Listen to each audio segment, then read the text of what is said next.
You're live, Okay. Heidi Powell. I mean, you know what though? The thing is, I was reading up on you.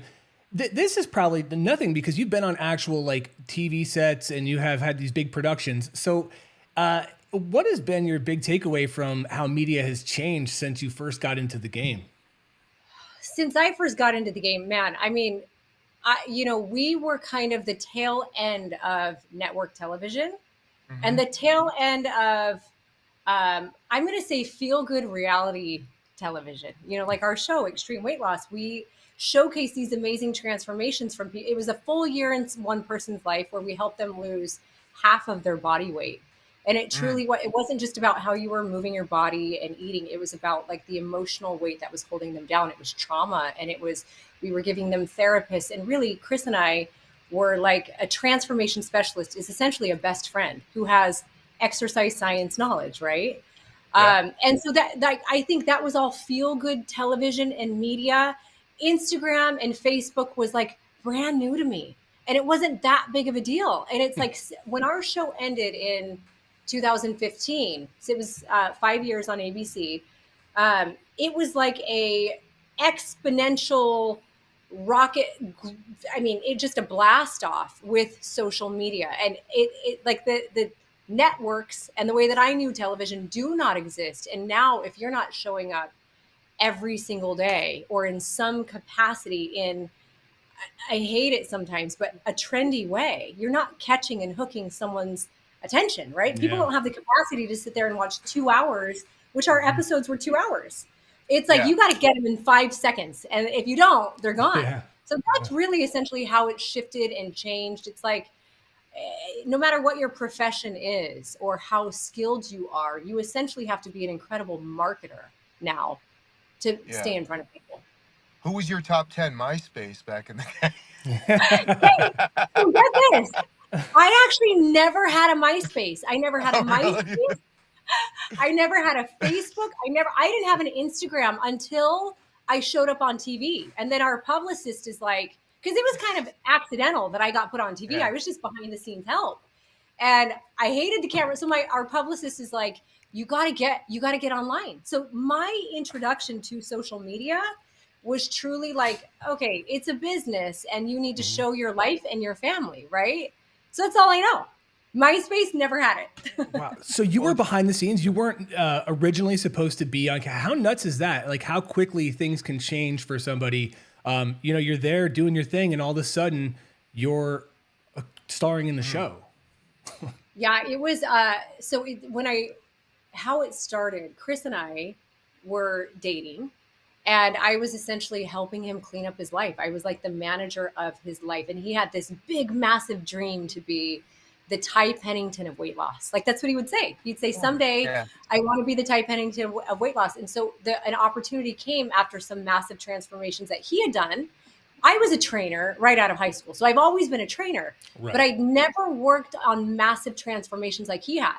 But there was an opportunity to do a couple documentaries, and then we went and created a show and pitched it, and it turned into this show. So I was literally his behind the scenes help on his businesses. I was his manager. I deal with the agents. I would negotiate things. I'd keep his customer Man. service stuff clean.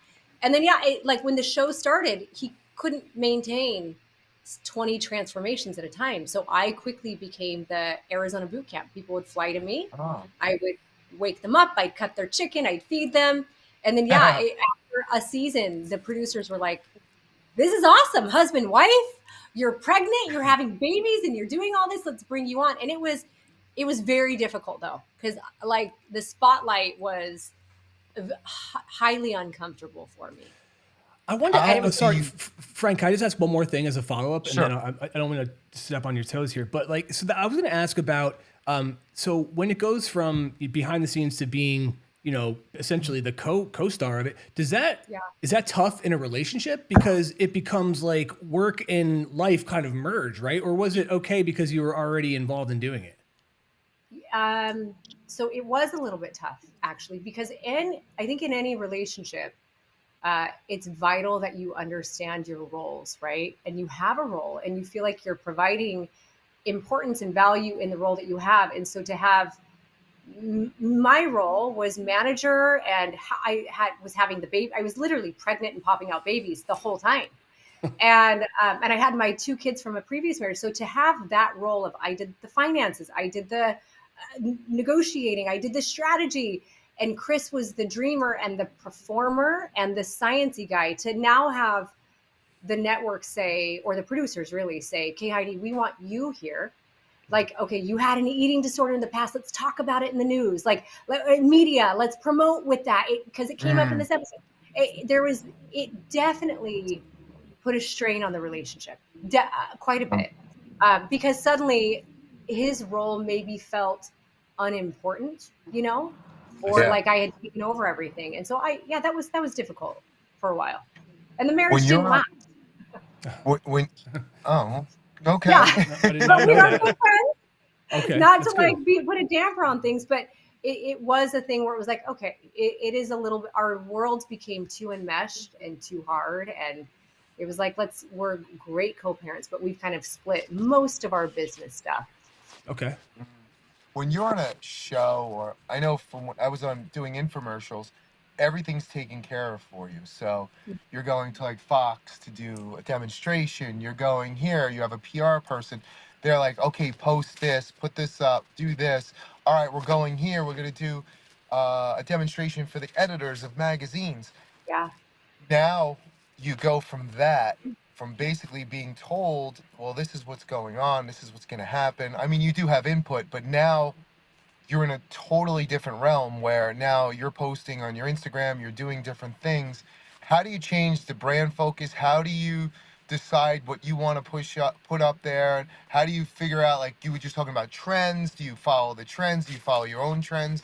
Like how does that work as a successful trainer now for social media? I think that's a really great question. So for me, I think for quite a while after the show, there was still a decent amount of media, and and because Chris and I we had created an app, we created a supplement company that we still co-own today. So with that and a publicist, there was still a lot of that, probably until 2020. And Yeah. then 2020, that was when it was like, okay, I really need to figure out what I'm doing. And for me, and I think this might be different for everybody, but what I found to be the most important thing is true authenticity to who I am. I think for a while, I tried to jump on the trends, and I tried to be what I thought my people wanted me to be instead of be who I actually am. And as human beings, the humans, we're constantly evolving and we're constantly shifting. And what worked for me and Chris, back in the day, and what we were passionate about, which was people losing massive amounts of weight and changing from the inside out, had shifted to me really caring more about working with women.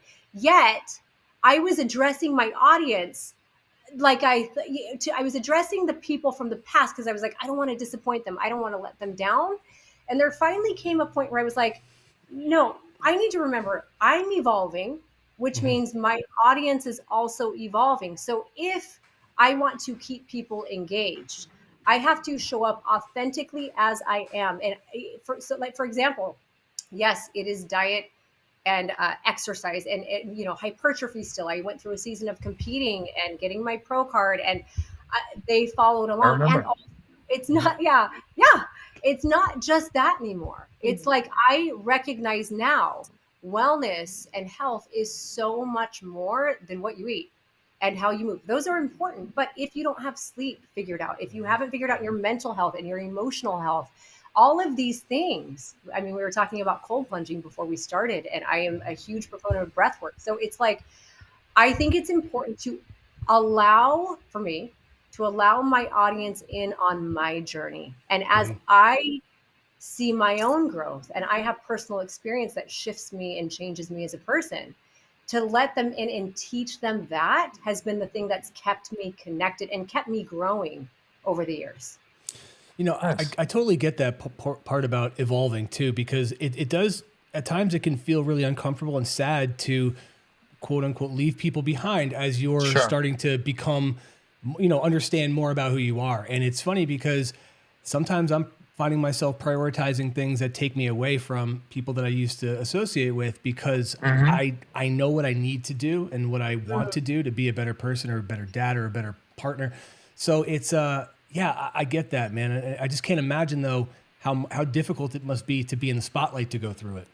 You know? Yeah, it's interesting. So I have these post-its that I keep. And like one recently, like started January 1, one of my favorite things, it says true authenticity is the fastest soul filtration system. And then I have another one that says filter out those who don't belong to make space for those who do. Okay. And it's so hard to let people, I mean, even in what you choose to post and what you say, like for me, it's this constant, like, okay, wait, hold on. I have this audience. I have this audience. I have these people. Most of them came in here. What do I say to make them all happy? And then I got to like, I have to remind myself often, I'm going to say what I need to say and understand that there are going to be people who that no longer resonates with. And my attempt to keep them, because I was so like, nobody leave me. I don't want my boyfriends I don't want anyone to leave me. So I'm going to be who I think they want me to be. I'm just keeping people in my life and cluttering the doorway or the funnel that would allow the people who are aligned with me right now to make it to me and be helped by me. Yeah, I can relate because I was in the bodybuilding world for a long time. And when I went more into mass market, into the fitness, and you're pigeonholed as a bodybuilder, but your thought process has completely changed and you've evolved as a person. But people keep bringing up the point, well, you used to be a bodybuilder. Yeah, well, okay, if I built one bridge and then I became a doctor, am I a Yeah. bridge maker or am I a doctor Yeah. now? Like I've evolved.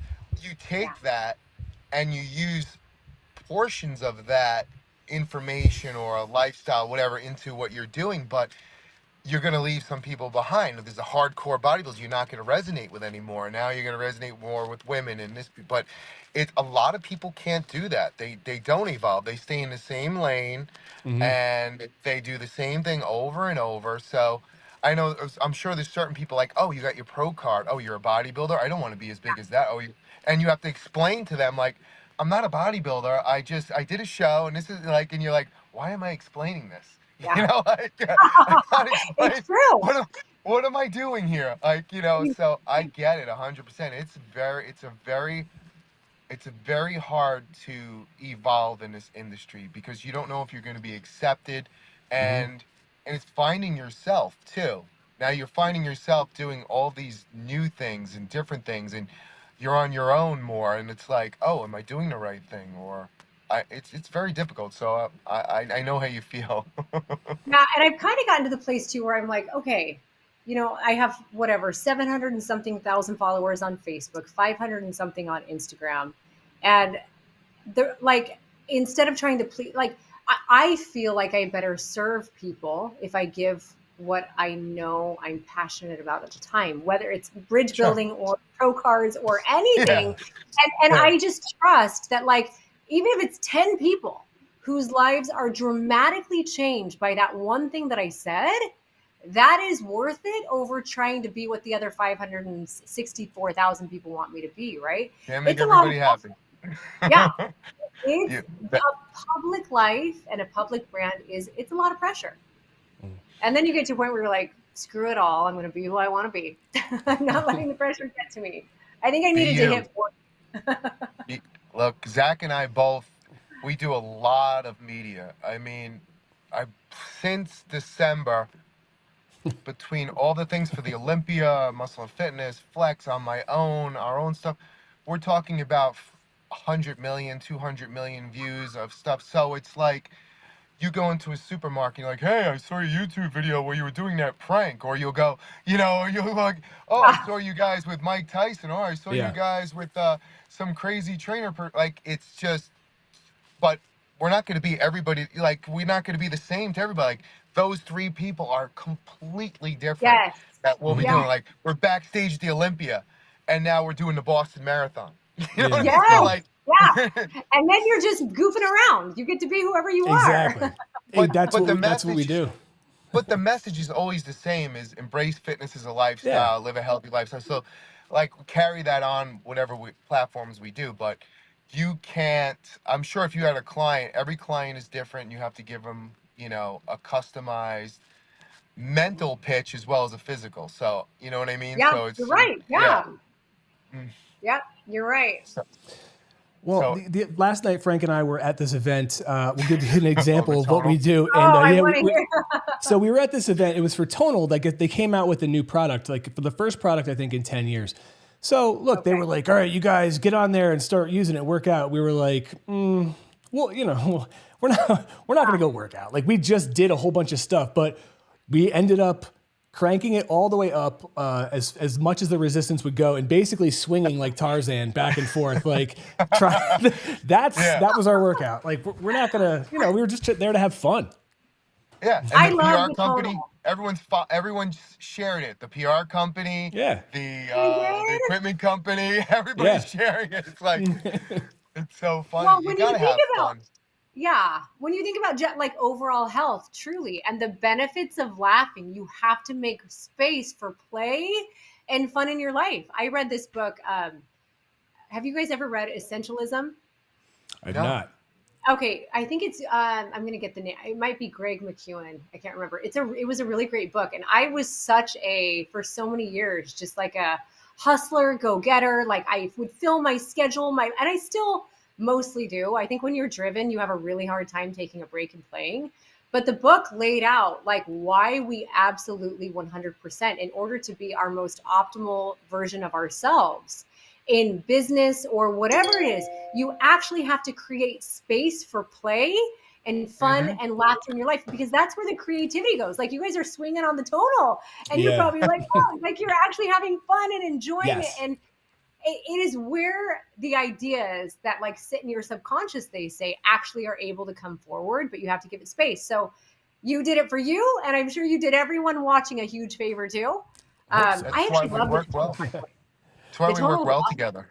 Yeah. Always have fun, Yeah. right? I mean, we But always, that's like that's my what it's big about. problem with this industry sometimes is that Yeah. Oh, everyone is trying to be so serious and it's intimidating to a lot of oh my folks. And that's God. what it's like, Yeah. dude, how you can work hard and have fun and enjoy what you're doing, right? So that's why I never understood like the whole like tribalism of like when CrossFit was huge, it was like if you weren't doing it, they'd be like your workout's horrible. And it's like, well, I don't Yeah. want to do it, but if you're doing this, it was the same thing in other cliques, but my whole thing was look, there's a problem with obesity. So if people are moving, who cares? Like Yeah. Yeah. encourage it. Encourage it.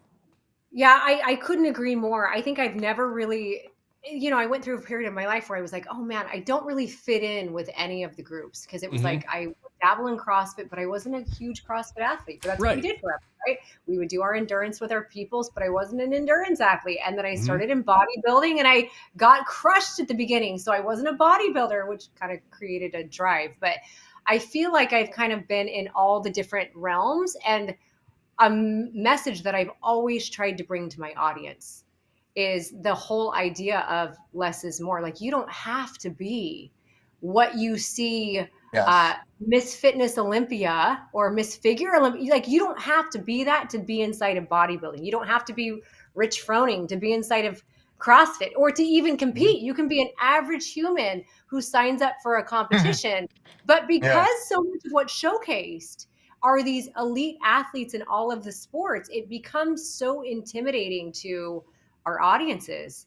Like, oh my gosh, if I Absolutely. can't be them, and even like if I can't be Heidi, then I'm not. So I try really hard to post when I have days that I don't work out or when 5 minutes is enough, because I think it's important for people to know that literally, if you are just stepping in and trying it out, that's exactly where you should be. You don't have to be shredded or an No. incredible athlete. You're an athlete if you get up and you do it, even for 5 minutes. I Yeah. met And you in Pittsburgh. I met you in Yeah, Pittsburgh. I believe you were really. competing. You were Chris. And I'm curious, like, so I you remember that. competed. Yeah. So I think I have the picture. So there's got to be in my phone, in my archive somewhere. I'll try to find it. But I'm just curious. So when you train obese people, when you train the average person who just kind of like you meet for the first time, they never been in a gym, and they have this negativity towards weight training. how, especially women, how do you convince them that weight training is not going to make them, this superhuman man of some sort? Like anti-aging right now, the biggest thing is now take creatine and lift weights. It Yeah, kind of yeah, shifted 100%. yeah, So how do you convince somebody, because all they do is they go through TikTok, they read these things about how bad, these fitness influencers saying weight training is. So how do you tell them, like, explain to them that like weight training is essential? yeah. So um, I'm really lucky in that the people that I work with and many of the people who follow me actually trust me. And I think that's a Mm, huge thing. And part of it is the authenticity that they've witnessed in my, like me showing up as who I really am, even if it's messy or mhm. it doesn't make sense. So there's number one, as a trainer or a coach, anyone listening, there has to be a level of trust between you and who you're working with. So for me, that's there, right? Yeah. Now, there is a little bit of myth busting because the pictures they see of the women who are competing, it's like they'll often say, I don't want to be bulky like them, right? And so there's this idea that they don't want that. Yeah. So there is education that not always, but often, in order for, like a woman just physiologically does not have the hormonal balance and breakdown to grow to what you see, right? Naturally. Yeah.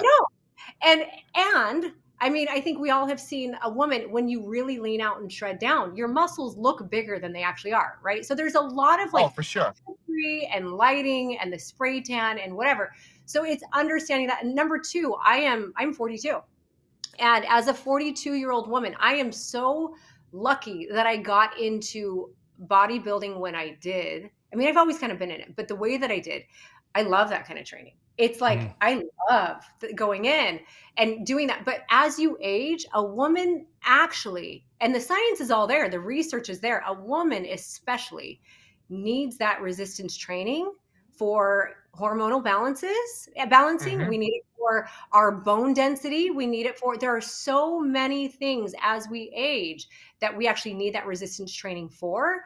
So, I mean, I think most people know you can't really trust TikTok reels. You can't, but They don't know that though. They don't So I know get all that. my news. That's I the I get all my know. problem. news They from there. don't know that. Yeah. And I think this is where it comes down to there are some really quality accounts. Sure. Yeah. Like Dr. Mary Claire Haver. Hey, do you guys know who she Hmm. is? Oh, she's I don't know her. phenomenal. Oh, Okay. so she's like a perimenopausal, postmenopausal like expert. She's a doctor and she just has this massive following. And what she talks about, like she's very highly regarded, and she talks about the benefits of resistance training. Even like, hey, if you don't want to get in the gym, which can be intimidating, put on a weight vest and do your walking, right? Like do something That's what I to do. add Yeah. resistance to your body because you absolutely need it as we age. We lose, as I mean, men and women, our muscle Yeah. mass decreases significantly as we age. And we know that if we don't have muscle, even if you want to talk about metabolic health, if you don't have muscle or your muscles decreasing, your metabolic rate is also decreasing. So it's like there's so many benefits to having muscle on our bodies, as especially as we age. Can I ask you a Absolutely. question that I don't know the difference, or I can't differentiate between perimenopause and menopause? I'm not. Yeah. Can you explain that Yeah. to me? Like I'm five because I kind of that's the only way I can process it. Layman's terms. Okay, so perimenopause is actually it's like premenopause. So like Okay. women between 35 and 45 can start to experience, and sometimes up to 50 or whatever, they'll start to experience things like um they start to notice like belly fat a little bit, or they'll Hmm. notice their energy levels are dragging, or they start getting irritable, like whatever. There's Mhm. a lot of different things that happen with perimenopause that just don't really make sense. It's like the time for a woman where you're like, man, I used to be able to eat all of the things and look a certain Yeah. way, and now I don't. And it's not just about looks, but it's about that same time. um like you still can have a baby, you still are like fertile, or you're just less fertile. And Okay. then a woman, when they start to like hit the age where it's like hot flashes are happening and all of the different, like it's like they're essentially going through that phase where it's like, okay, you can no longer bear a baby, and we're absolutely going to make you feel crazy, and we're going to give you hot flashes and cold flashes. I'm not there yet, but I hear it's not fun. Me neither. And, but I'm a big fan of finding a great doctor and Yeah. doing hormone replacement therapy to alleviate some of the symptoms. There's a lot of natural things you can do too, like resistance training, right? And like eating a diet that can help you through. But like also I'm a fan of when it's time, I'm gonna see a doctor. I'm gonna be like, I don't want to go through all that. Make this easy for me. So we actually we had many shows with doctors on peptides, HRT, TRT. Uh, we go to the A4M, what Dr. Robert Goldman has. There's like 20,000 doctors there for anti-aging, and it's incredible the studies that they're coming out with, postmenopausal women and steroids, testosterone, Yes. specifically, and how much that it's changed mental, physical, the game, everything for these women now. It's incredible. I looked at it, like I think there's like 10 or 11 different studies and how they lost body fat, they gained Mhm. lean muscle at 50 years old. Mhm. You know, like at Yeah, 50 that's years old, it's incredible. incredible. I'm absolutely for that. I've actually never done testosterone hormone replacement therapy and my testosterone's pretty low, which is, Hmm. probably normal for my age. Sure. But one of the reasons I haven't is because I have thin hair. And I'm so worried when you start doing testosterone, it's the DHT release, it causes thinner Yeah. hair. However, there will come a point in time where I do that. And I had two parents. I mean, they were so far ahead of like their years. When I was 18, they were like 40 maybe. Okay. And my Wow. parents, 38, 40, they were young. Yeah. And Yeah. when was this? This would have been 25 years ago. They were already doing hormone replacement therapy. They had like an anti-aging doctor that would come to the house, Wow. test their blood. So I've grown up around it. And I absolutely think it's incredible for women. I always have, like when the time is right, done correctly by the right doctor.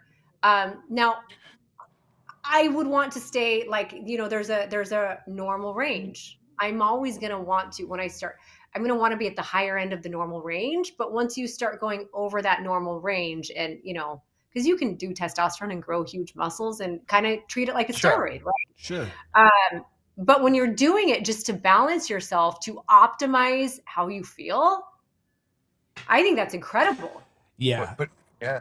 I mean, Yeah. that's the thing. Like I was never somebody that was, I started to testosterone replacement about a year ago now. I forget, but Yeah, it was, about a year I ago. spoke to Frank about it a lot and some other folks. I went to the doctor, of course.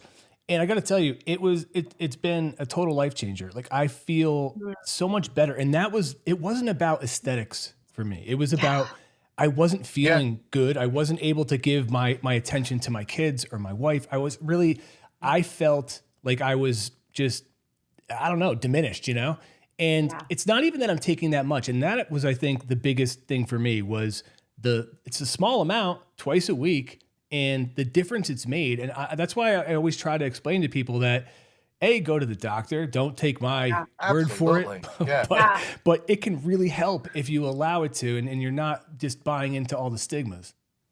But now you're Yeah. a juicer. You're not. That's You're right. not Yeah, natty, exactly. bro. Yes, You're exactly. a juicer. Exactly. Call me whatever you want. People who think that, like, there really Yeah. are. There's, Oh, yeah.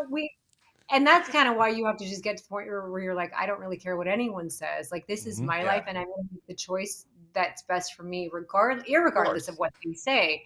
But it is interesting. You said, I don't do it for how I look. I do it for how I feel. I think that's something that comes with age and experience. Like for me, even getting into bodybuilding, honestly, I got into bodybuilding to look good. Like I did. Yeah. I got in because it was a challenge. And then I'm like, oh, I can actually look better because that was just so important to me. And then I think with age and wisdom and life and experiences and, for me, like healing trauma and all that crazy stuff came this like, oh, it's not even about that. But when I want to feel good, I want to have peace. I want to, like, for example, testosterone, I'll do it when I don't have energy. I am so energetic and I feel so amazing with whatever levels I have now. I don't want to touch it, right? But when I start to not feel good, then I'll do whatever I need to do. But also, Yeah. when you focus on that, there's like never that emptiness. I know when I in my life would focus on how I looked first, thinking it was going to make me feel better or make me happier or make me more appealing to people and give me like the boost of worthiness, I always I always left empty, always. But it's like now that I'm doing this for how I feel, the secondary, like the byproduct of it is that I also look good. And I might not look the way that I did on stage, but for some reason, what I see in the mirror is even better now. You know what I'm saying? It's like, Yeah, you it's like, evolve. Like yeah, you Yeah. there's do. Yeah. It always goes going to back. be a stigma, right, about Mm-hmm. testosterone. Yeah. Like when I competed, I was 270 pounds, and I'd be the biggest liar in the world if I was like, oh, I was natural. I was 270 pounds on stage, like so. But if you equate what I took then to testosterone replacement, it's like throwing a nickel in the ocean, Mm-hmm. Mm, because you know what I mean, because you're doing it for two different reasons. Now you're doing it for your health, you're doing it for, yeah. like, you're obviously physical, but you're not doing to be the biggest person in the world and come in Mm-mm. shredded and do all these things. And I don't think there was a day in my life where I felt shittier than the day of my bodybuilding show. Like, so like What? you can't equate bodybuilding with health. Like that day, I'm like sucked out of water. I'm like 3% body fat. I could see the teeth in my face, like through the skin, like I know and exactly what you're everybody like how many? If you had a rate, if you had a 40-yard dash of all the Mr. ah, Olympia competitors backstage, how many torn hamstrings would we have? so many. So I mean, so I tore That's my what I'm saying. ACL in the middle of all of it. So it was like, Yeah, that's what I'm saying. yeah, I used to tell people, like at the peak of my bodybuilding, like there were these people that were like, "Oh, I want to do a workout with you," and so I'd show up for the workout. And I'm like, "Listen, I look a lot stronger than I actually am." Like that was my thing back then. Like Yeah, I look like I could crush you, but really, my endurance is crap. Like, yeah. That's what I say. I oh go, I'm a show horse. I'm a show horse, not a yeah, workhorse. like, yeah. I used to say. I love it. That's how I was. And now I feel like I am a lot smaller, and also I'm a lot stronger. And my endurance is better, but it's just I'm training for different things now. Mm. Oh, absolutely. You evolve. You Well, change. I'm not training for anything. I'm just training for life. Training to be a Yeah. fit mom. Yeah. That's tough as it is, man. I mean, fitting it in. And that's, how do you do, you have 4 kids, right? And they vary in ages. How do you balance or juggle all of these things, right? Because as you said, you've got a business to run, you've got a family to run. How do is there any specific tips you could either give somebody or just maybe your own experiences how you do it? Yeah. Yeah. So, truthfully, a lot of this shifted. So I don't know if you guys know, but 2 years ago, my boyfriend of 2.5 years passed away. And Oh, that sorry. like shifted everything for Wow. me with regard to priority. Like I think I that was like the beginning of the new Heidi, but it was like I was always burning the candle at both ends. And fitness was hard to fit in when you have all these businesses and you're trying to show up as a good mom. Fitness is hard to fit in. And really it was a not a manifest. It was a symbol of where I was prioritizing or how I was prioritizing myself. I wasn't. It was like I was prioritizing all of these other things. After that happened, which was February 2 years ago, it was a big like come to Jesus moment for me. I'm like, okay, I'm not healthy. I'm not Mhm. taking care of me. I'm not prioritizing me. I'm not showing up as the mom that I want to be. I'm so busy chasing what I think I need to chase to build an empire and get the validation that we've been accustomed to getting. Mhm. So I truly changed all of it. And I just like at that moment, which was crazy, it was the week before Dave had passed. I had actually decided every single day, non-negotiable, I rehired my bodybuilding trainer, not because I don't know how to train myself, but because I know if I don't take care of me, if I don't create that win every single day, if that's not the first thing I get up and do is like remind myself how strong I am and put time into me, I'm not going to be my best anywhere else. That thing, I literally Do not miss my workout. Every single day at 7:30 a.m. I not wake up, but I get there, I train. That has helped me reprioritize everything. Because if you're Mm, not putting yourself first, you're allowing like everyone else is putting themselves first in your life, right? Right. And so, mhm. yeah, that was I put myself first. I put my kids second. I had to make some big decisions and cut a lot of my businesses out over the last couple of years. And what's so crazy, you know that analogy where like they have a jar and there's a bunch of rocks and there's like a pile of sand. Have you ever seen that? Or like a bucket of sand, and they Yes. essentially say, Yeah, if you put the sand in first, which is the small things, you'll never be able to fit the big rocks. It's it's true. absolutely true. When you empty your jar and you decide, okay, what are my big rocks? I am Mm, my biggest rock, right? My kids are my next. You have to make yourself first. You have to make whoever else next. And those big rocks are non negotiables. The businesses and all of the other things absolutely fit once you identify what your priorities are. But if you don't know what they are, it won't work. And I have the absolute best relationship with my kids ever. And it's been some of the hardest years. I have the best relationship with myself.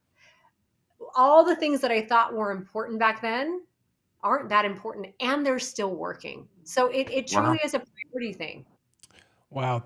I gotta say, it's really nice and appreciate somebody being honest and not trying to portray Sure. themselves as perfect. Like that's too Sure. many times.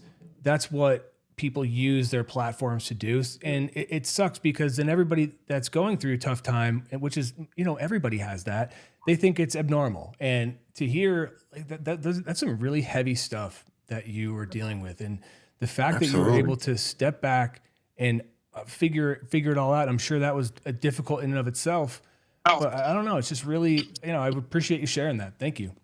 Oh, thank Refreshing as opposed to we Yeah. have a lot of you. people who will come on and my business is thriving. I'm the Hmm. best trainer in the world, Yes. and I walk on water on Wednesdays. Yeah. Yeah. It's like, It's, Well, funny. It's funny when you message me, but I kind of like this about how I'm wired. And also, I recognize that like this holds me back in some ways. When you message and you're like, oh, yeah, we're interviewing top trainers in the world. I'm like, oh, are you sure he wants to interview me? Because I have in my mind, I'm like, there are so many amazing people in this world, but also maybe that's what makes me connect to, makes other people connect to me is I don't feel like I'm anything. Now I know I'm special. Okay, I know I'm special because we're all special, hmm. but also I'm no different than the person watching me, and I feel like I don't connect with um if there's a brand that's bigger than mine, I don't connect with them. I don't feel connected if they're perfect. If they're Right. saying how great their life is, if their hmm business is thriving, I automatically am like, I'm not them, so I can't follow their advice. Like I'm never going to get to where they are. I do think if more people realized, hey, show what's not working, you'll get a Yeah. whole new audience of people. I remember side story when Chris and I were shooting the show. We were hmm in an airport once, and Chris would always be like, "Oh, go," because I wasn't on TV yet. So he'd be like, "I really want those Doritos. Can you go get the Doritos? I don't want anyone to catch me getting the Doritos." And I finally one day I was like, "Listen, what if we told people that this is really how we eat? Like, Hmm. yes, we all have protein shakes, but we have Doritos when we want them. Like, what if Hmm. people knew the reality?" Because I told Chris then I do not connect with what at the time Jillian Michaels was posting. I don't connect with Yeah. that. Like, I'm not going to eat brown rice every day. I'm not going to eat chicken unless No I'm way. competing. And even when I competed, Uh, I ate marshmallow dream bars up until the day I went on stage. Like, and I told people about it. Why would I sell a lie when like that's not really what I did? Like what if people knew yeah. it could be easier?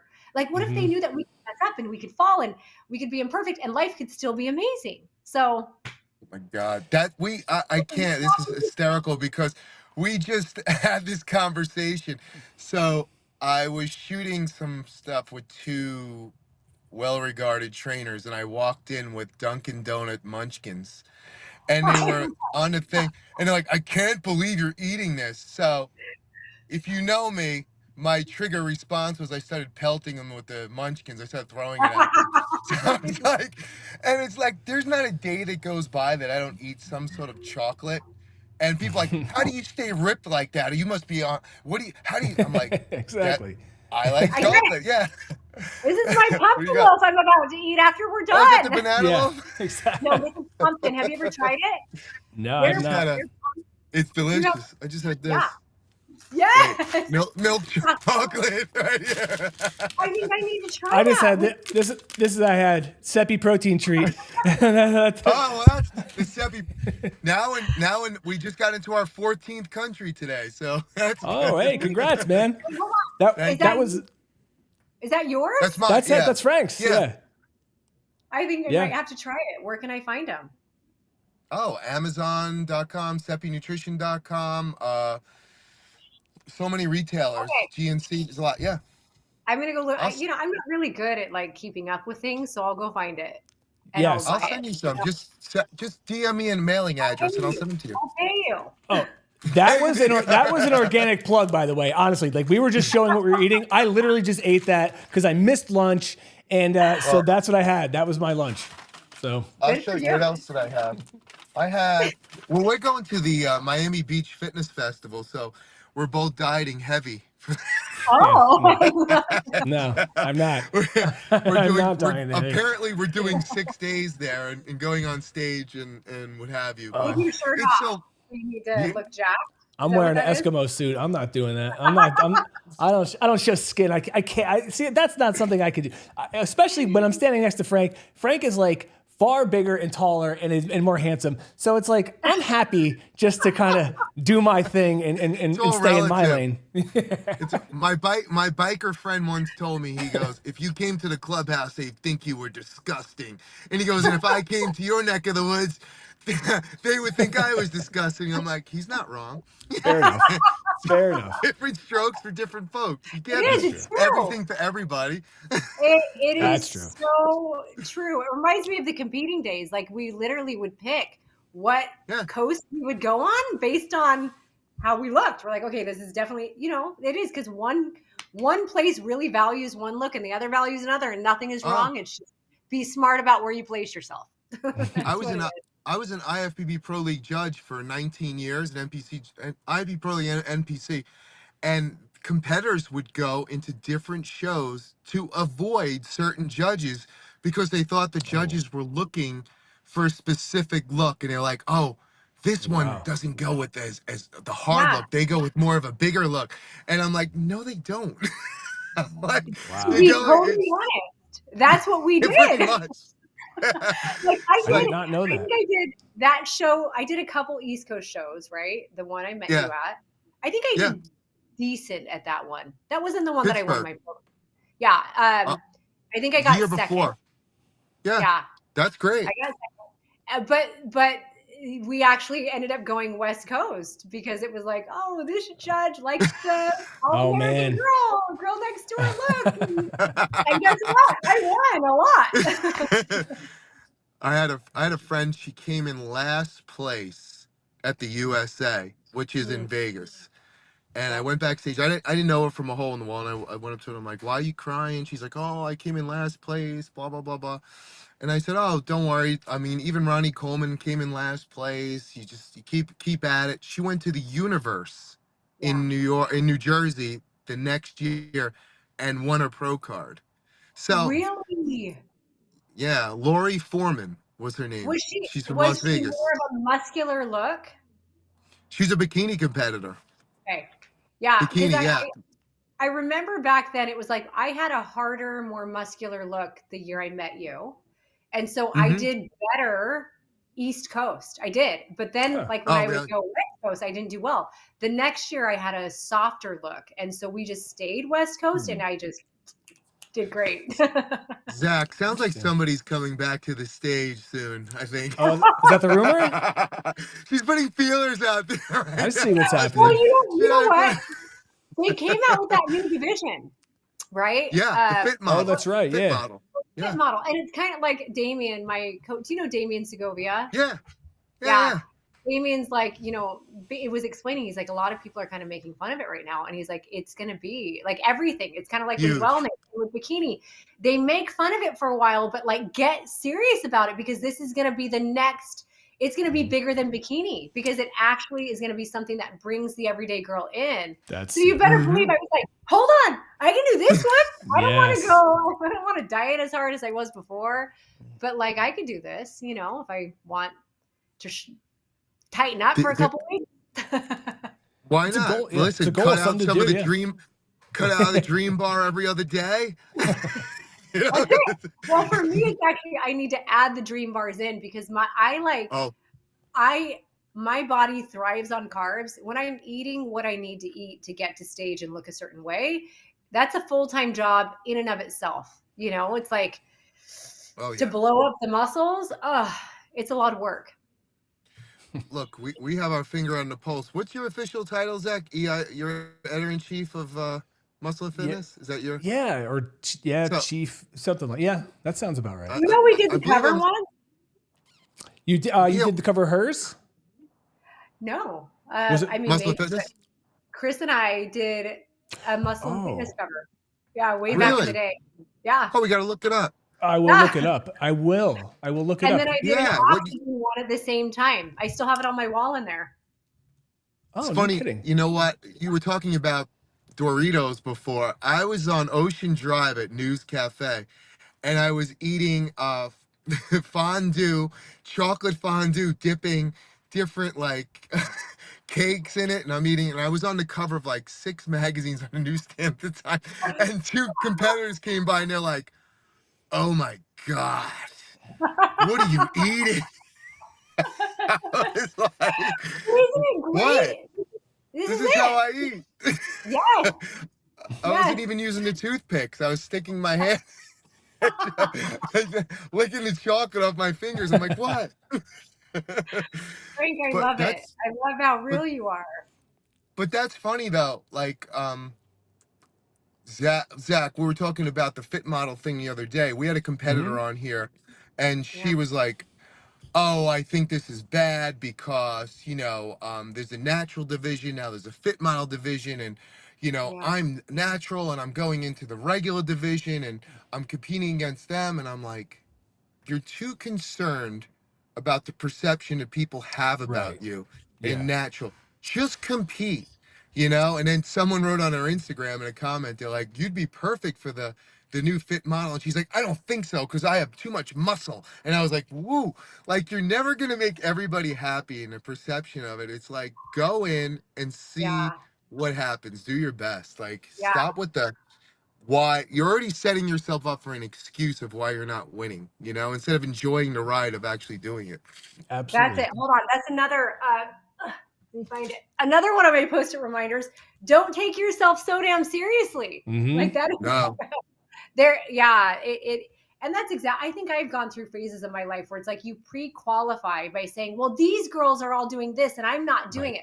You're just you're really protecting your ego. Like, you're probably not going to win.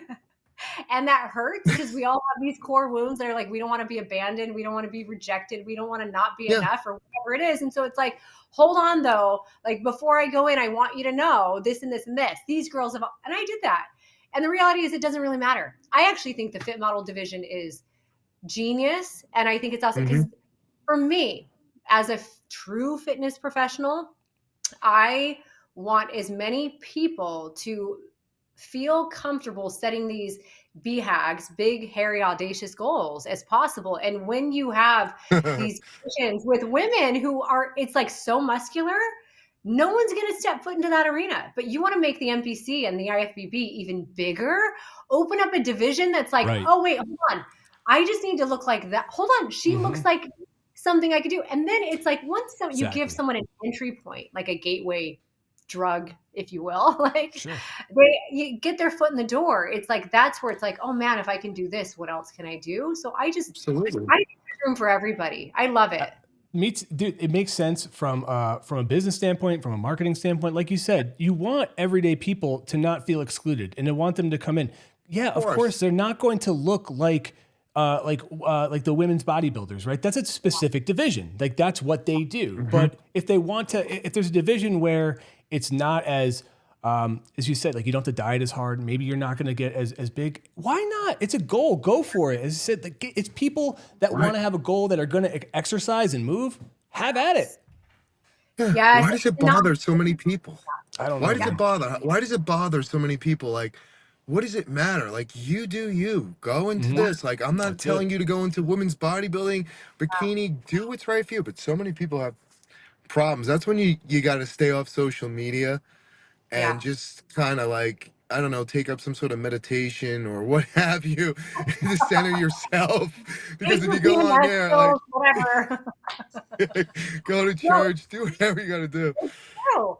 And here, I'll tell you why. And you'll realize it doesn't happen as much with men as it does women. But women are, I know this because I have been one of them. They are highly competitive with each other, and it's Hmm. like I grew up for many, many years, just until these past however many, I was always like, oh, I'm best friends with guys. Like I relate better with guys. I grew up with three brothers, girls and but like I realize now there was a deeply rooted like competitive nature that I had against other women. And I wrongly thought if they do well, or if they rise, that means I have to sink. And that's not true. Like the more love and appreciation and respect you give to other women, the more there is for you too. It's like all ships rise with the tide, but insecure women don't know that. You really have to get to a point in your life where you're like, oh, I'm happy for everyone, no matter what they're doing. And so it's just, there are girls that aren't quite there yet, but they will be. And I'm cheering them Not on. I'll not go be, backstage there. Not backstage. I've witnessed some interesting things. Like there'll be a girl run across the room and they like hug each other. Oh my God, you're here. We're here. We've done it. And then she turns around and she looks at her coach. She's like, she sucks. She's not gonna do. I was like, wow. Like, oh, I love your hair.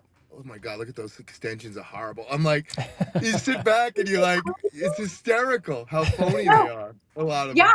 I don't know if funny is the right word. It's like, the No, plan, right. Yeah. Disturbing. Yeah, yeah. that's it. It's like, how awesome would it be? Like guys will just say it straight to their face. Like, you look like shit. You know what I'm Yeah. saying? Oh Like, yeah. you look awesome. How about And then they grow like unauthentic? Yeah. that.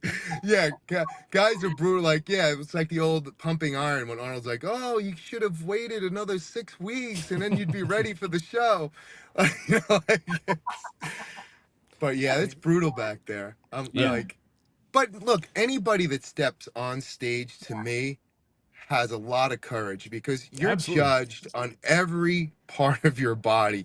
You're doing your quarter turns, you're doing your turns like you're turning front to back. They're looking at everything. So it's not like you're in a gym where you can wear a tank top and you wear sweatpants and you're like, oh, your arms and delts, she looks amazing. Every Yeah. part of your body's on display, and it takes a ton of discipline, determination, and skill and knowledge to produce a championship physique on stage. So I applaud anybody that gets up there and puts it, but knowing that you're going to get crushed at some point Yeah. by fans of other people, and like that's the thing, like Heidi and Big Ramy, half the audience is Hmm. divided, Yeah. because of their fan Yeah. base. You're never going to make everybody happy. Yeah. No. No, I agree with you. I actually, it was the hardest thing for me that I'd ever attempted, was actually the journey of bodybuilding. And it had nothing Hmm. to do with how I looked, but it was like, okay, I'm going from being on a TV show where accolades are everywhere, right? To now I'm going to subject myself to judges who are going to like critique me. Like I'm actually Mhm. saying, Yeah. please critique me. And that was so hard for my ego. And also I loved it because it made me so much tougher and more resilient. But the diet, the exercise, even the prepping, that was all pretty simple. The learning how to pose, that was harder. But like simple still. The hardest thing for me was getting up in front of people and knowing that like, oh my gosh, here's this girl who like never knew she was enough as a kid. And like Mhm. I'm getting up and saying, okay, tell me all the things that are not enough now, And I think it was actually really, really great for me because you learn to deal with, you learn to accept criticism for what it is and not being a you're bad, but like, hey, you're in a like sport and here's how you can actually improve. And also the courage it builds. You're right. You're absolutely, that was one of the best things was like, hey, let me stand up in front of people and totally show you who I am. And I got to figure out how to be okay with it and smile and be confident.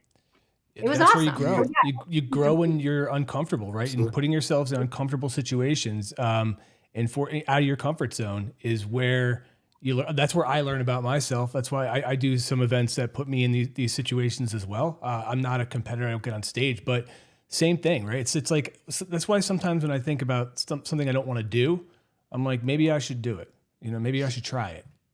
Yeah, Zach Totally does agree with Spartan you. Extreme. Oh, Spartan okay. Extreme he did. Well, yeah, which I would never do. Like he would never do the body, and I get it, but God, do I have a lot of respect for him and what he had to do. And he's sitting in an ice cold lake, like freezing to death, trying to solve a Rubik's Cube, and he can't leave until he gets the Rubik's Cube Oh, it's over. bad. And it's like, I- I'm like, what is going on?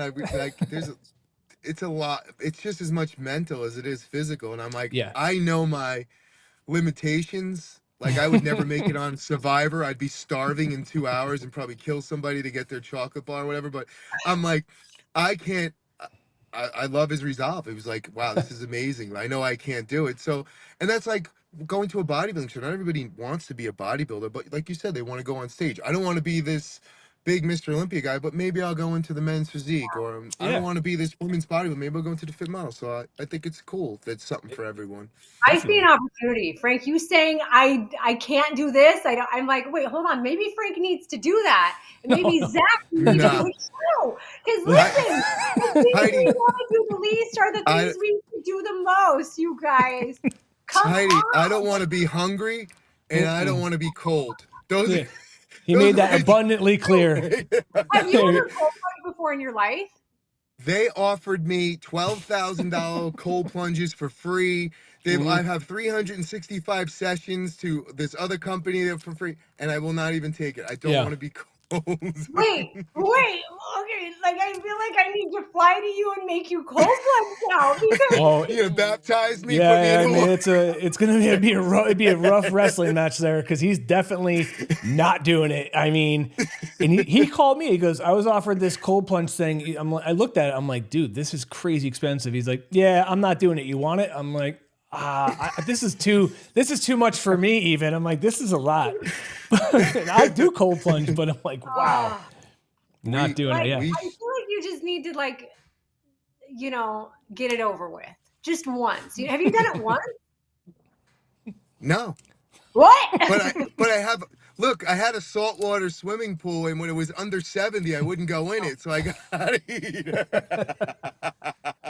That's it. Until it was a nice 80. I Oh, would jump hold on, in. my computer's about to die. Hold on, guys. My computer. Hold on. It's about to die notification. There we go. Oh, no. Oh, nice. Okay, feeling good. Now we got right now. We're talking about the juice. We're good. Yeah, You're exactly. based in Arizona or California? Yeah, I'm Arizona. Arizona. Yeah, where are you guys Damien's at? in Arizona. Yeah. So he Where used you to train? train Sid Gillen too, right? Sid Gillen and Whitney Jones and Isn't that awesome? Yeah. Like, so I love incredible. Sid Gillen. Yeah, she's cool. Yeah, Yeah. Sid Gillen's awesome. Every Sid- Olympia, I would interview her after she won. She and she, like you said before, when someone is on stage, they look a lot bigger. Sid in a sweatshirt looks like, Right. yeah. And then she Yeah. takes off and you're like, wow, incredible. It's Absolutely so incredible. true. Yeah, Sid, Whitney, Courtney King. Do you remember Courtney back in the day? Yeah. Sure, yeah. Mhm. Yeah, he was Courtney's trainer when she was Miss Bikini Olympia. That's right. Yeah. That was They have probably quite a few people. They have a lot of people, right? A lot. yeah. I think Whitney there's too. Alexandra Ross. Alex, yes, I love Alex. She's always funny. there. Yeah, she is. She has such a good personality. We've Renee. done photo shoots. It's funny. Yeah, oh yeah. Yeah, she's fun.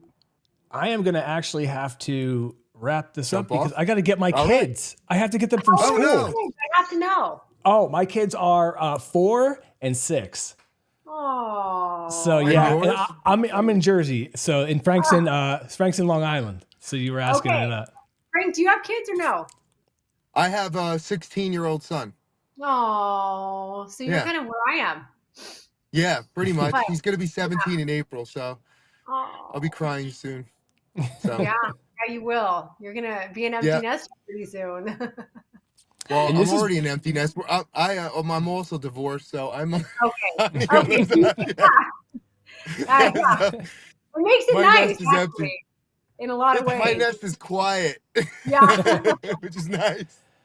mine is the opposite of quiet, but this is something that I love to do. I love going to take them to school. I love to pick them up. My wife and I do it together. Yeah. It is Enjoy it. something that my parents never got to do. So for me, it's this I don't know, it's like a special thing for me. It means something. So I get it. Yeah. I'm right there too. It's like, Sue, I don't let anyone drive my kids anymore. I'm like nanny free for 2.5 years, and it's the best decision I made. I got, but it's my window's closing. I'm like 11, 13, 18, and Oh, almost 20, so it's like, wow. this goes by fast, and I don't want it to end. Now I'm like looking forward to being a grandma someday. Well, you'll Yeah. be the best built yeah. grandma. Yeah, I will. So Heidi, where All can right, Zach. everybody find you? Where can they find you? Where do you want to direct them if they want to learn more about you or your services? Honestly, the best place right now is my Instagram. It's at Real Heidi Powell. I put everything through there. I'm most present on there. I mean, you can find me on YouTube and all of the other things, but Instagram's where it funnels through. It's where I talk about all the things that I'm doing. I have my app on there, my podcast you can listen to and find on there, Heidi's Lane. Okay. Yeah, that's All right. me. Awesome. Awesome. It's Awesome. really great to Well, meet you, by the way. Honestly, and yeah, thank you thank so you. much for being so honest, and I don't know, it was really cool. I'm really glad that we got to Yeah, have this conversation today. Thank yeah, you, we had Zack. fun. Frank. I Yeah, we loved had it. fun. It was so fun. I'll be DMing you the reels that we put up and some other stuff because like this is just the live is just step one. Okay. Yeah. So we'll Yeah. send you Awesome. everything. All right. Awesome. Cool. Thank you Thank so Thank you, you, much, guys. guys. Heidi. All right. Bye, Appreciate Okay. it. everybody. Thank you. Thanks again. Bye. Bye. Bye. Bye, guys.